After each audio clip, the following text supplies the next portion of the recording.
Escutem, disse Wendy, sentando-se confortavelmente para contar sua história, com Miguel a seus pés e os 7 meninos na cama. Era uma vez um senhor. Eu preferia que fosse uma senhora, Cachinho interrompeu. Eu queria que fosse um rato branco, Peninha falou. Fiquem quietos, Wendy ordenou. Era uma vez uma senhora também e... Ah, mãezinha... O primeiro gêmeo choramingou. Você quer dizer que uma vez uma senhora também, não quer? Ela não morreu, morreu? Não. Puxa, estou feliz da vida porque ela não morreu, Beicinho exclamou. Você não está contente, João? Claro que estou. E você, Peninha? Eu também. E vocês, gêmeos? Estamos muito contentes. Deus me acuda. Wendy suspirou. Ei, vocês querem fazer um pouco menos de barulho? Peter esbravejou, achando que, por mais boba que fosse a história, Wendy tinha o direito de contá-la e os meninos tinham a obrigação de ouvi-la. Ele se chamava Sr. Darling, Wendy continuou, e ela, Sra. Darling. Eu conheço os dois, disse João, só para irritar os outros. Acho que eu também conheço, disse Miguel, sem muita certeza. Eles eram casados, Wendy explicou. E o que vocês acham que eles tinham? Ratos brancos, Peninha berrou, inspirado. Não, esse é um tremendo mistério, comentou Beicinho, que já sabia a história de cor. Fique quieto, Beicinho. Eles tinham 3 descendentes. O que é descendentes? Você, por exemplo, gêmeo. Você é um descendente. Viu só, João? Eu sou um descendente. Descendente é filho, João esclareceu. Deus me acuda. Wendy suspirou mais uma vez, antes de continuar. Pois bem, esses 3 filhos tinham uma babá fiel, chamada Naná, mas o Sr. Darling se zangou com ela e a prendeu na corrente e a colocou no quintal, e assim todos os filhos fugiram. Essa história é boa demais, Peninha exclamou. Eles fugiram para a terra do nunca, prosseguiu Wendy, onde moram as crianças perdidas. Foi o que eu pensei, Cachinho interrompeu empolgado. Não sei como, mas foi exatamente isso que eu achei que eles tinham feito. Uma das crianças perdidas se chamava Beicinho. O próprio Beicinho perguntou a Wendy. Chamava assim. Oba, eu estou nessa história. Eu estou nessa história, Peninha. Silêncio. Agora eu quero que vocês pensem no que os coitados dos pais sentiram depois que os filhos fugiram. Oh! Todos gemeram, ainda que nem de longe estivessem pensando no que os coitados dos pais sentiram. Pensem nas camas vazias. Oh! É triste demais, declarou o primeiro gêmeo, todo animado. Acho que isso não vai acabar bem, opinou o segundo gêmeo. O que você acha, Peninha? Eu estou morrendo de medo.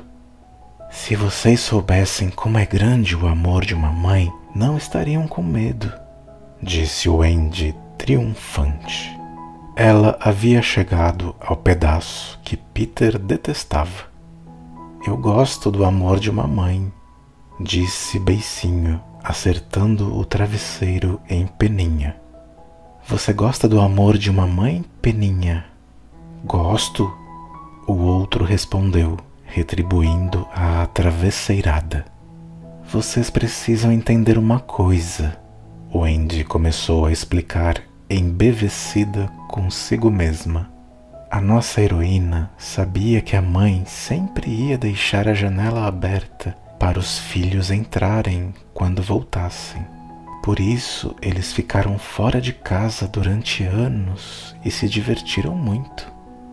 E um dia eles voltaram? Vamos dar uma espiadinha no futuro, Wendy propôs, preparando-se para o seu grande momento. E todos se viraram para espiar o futuro com mais facilidade. Os anos se passaram e quem é aquela senhora elegante, de idade indefinida, que está descendo do trem na estação de Londres? Quem? Peninha perguntou, interessadíssimo, como se não soubesse. Será que... sim... não. É, a linda Wendy. Oh! E quem são aqueles senhores distintos e fortes que a acompanham? Será que são João e Miguel? São! Oh! Vejam, meus queridos irmãos, diz ela, apontando para cima. A janela ainda está aberta. Ah, agora vamos receber a recompensa por nossa confiança no amor de uma mãe. E eles voaram para sua mamãe e seu papai. E como não existem palavras capazes de descrever tamanha felicidade, vamos cobrir essa cena com um véu. A história era essa e agradava a todo mundo, aos que a ouviam e àquela que a contava, porque mostrava a vida como de fato é. Um dia vamos embora como as criaturas mais insensíveis do mundo. As crianças são assim, apesar de encantadoras. E passamos um tempo longe, no mais completo egoísmo. E então, quando precisamos de atenção especial, voltamos, certos de que seremos premiados em vez de castigados. No entanto, havia ali alguém mais experiente. E quando a história terminou, ele soltou um gemido abafado. O que foi, Peter? Wendy perguntou, e temendo que o menino estivesse doente, correu para ele e com toda a atenção apalpou-o no peito e na barriga. Onde é que está doendo? Não é esse tipo de dor, Peter respondeu, tristonho. Que tipo é? Você está enganada sobre as mães. Todos se reuniram em torno dele, assustados. Tão alarmante era a sua agitação. E, com simplicidade, Peter lhes revelou o segredo que guardava até então. Muito tempo atrás, eu pensava assim como vocês, que a minha mãe sempre ia deixar a janela aberta para mim. E então fiquei longe de casa durante luas e luas e luas, e aí voltei. Mas a janela estava fechada, pois a minha mãe tinha se esquecido de mim completamente, e eu encontrei outro menino dormindo na minha cama. Não sei se isso era verdade, mas Peter achava que era, e os outros ficaram apavorados. Você tem certeza de que as mães são assim? Tenho. Então, essa era a verdade com relação às mães. Que desprezíveis. Sendo assim, convém tomar cuidado, e ninguém é tão rápido quanto uma criança para perceber quando chega a hora de se render. Wendy, vamos para casa! João e Miguel berraram em coro. Vamos, ela concordou, abraçando-os fortemente. Hoje mesmo? Perguntaram os meninos perdidos, sem entender nada.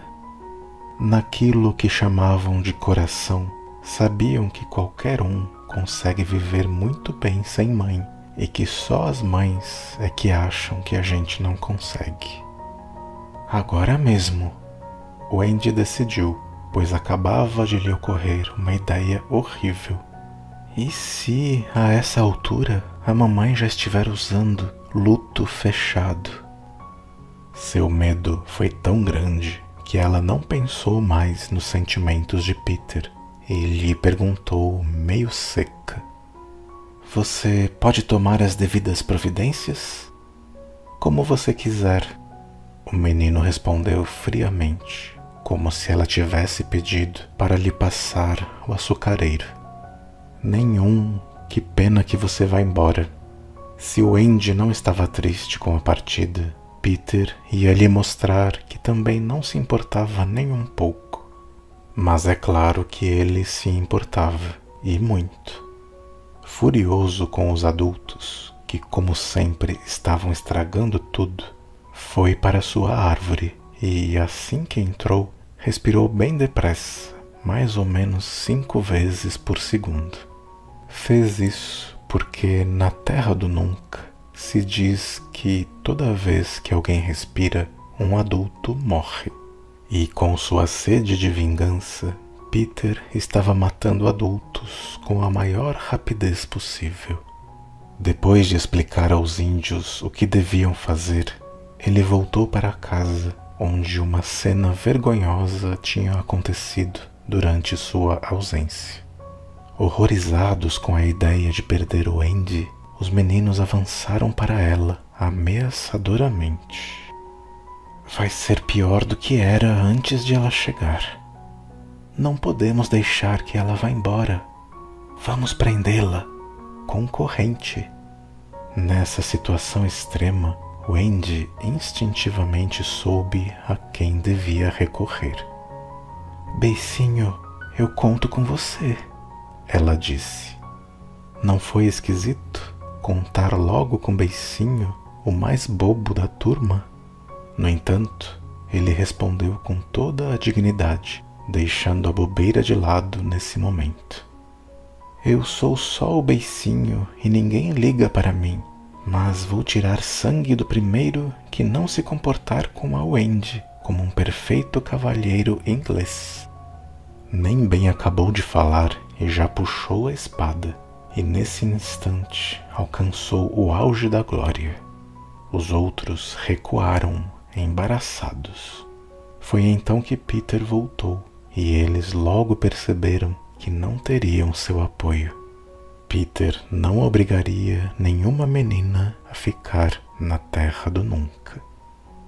"Wendy, eu pedi aos Peles Vermelhas que guiem você pela floresta, já que você se cansa de voar," ele a informou, andando de um lado para o outro.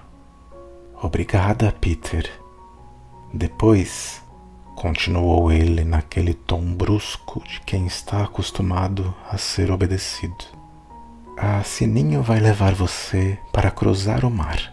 Acorde-se, Peninha." O outro menino teve que bater 2 vezes para receber uma resposta, ainda que Sininho estivesse sentada na cama, escutando a conversa fazia já algum tempo. "Quem é? Como você se atreve? Vá embora!" ela gritou. "Você precisa se levantar para levar a Wendy numa viagem," Peninha explicou. Naturalmente, Sininho ficou encantada quando soube que Wendy ia partir, porém não tinha a menor intenção de lhe servir de guia e disse isso numa linguagem ainda mais ofensiva. Depois, fingiu que estava dormindo de novo. "Ela falou que não vai," Peninha exclamou, horrorizado com tamanha insubordinação. Diante disso, Peter se dirigiu ao quarto da fadinha e declarou rispidamente: "Se você não se levantar e não se vestir já, eu vou abrir a cortina e todos nós vamos ver você de penhoar." Foi o bastante para Sininho pular da cama, berrando: "Quem disse que eu não ia me levantar?" Nesse meio tempo, os meninos olhavam desesperados para o Andy, que já havia se preparado para partir com João e Miguel. Estavam tristes não só porque iam perdê-la, mas também porque achavam que o Andy estava partindo para um lugar novo, onde encontraria uma coisa muito boa e eles mesmos não tinham sido convidados. Novidade era algo que sempre os seduzia. Atribuindo-lhes sentimentos mais nobres, o Andy se comoveu e disse: Meus queridos, se quiserem vir comigo, tenho quase certeza de que posso convencer o meu pai e a minha mãe a adotar vocês. O convite se dirigiu principalmente a Peter, mas como cada um dos meninos o considerou exclusivo para si, o bando inteiro deu pulos de alegria. Eles não vão achar que é gente demais? Peninha perguntou no meio de um salto. Não, o Andy garantiu, pensando rapidamente numa solução. Só vão ter que pôr algumas camas na sala de visitas e escondê-las com biombos toda primeira quinta-feira do mês. Peter, a gente pode ir? Gritaram juntos, suplicantes.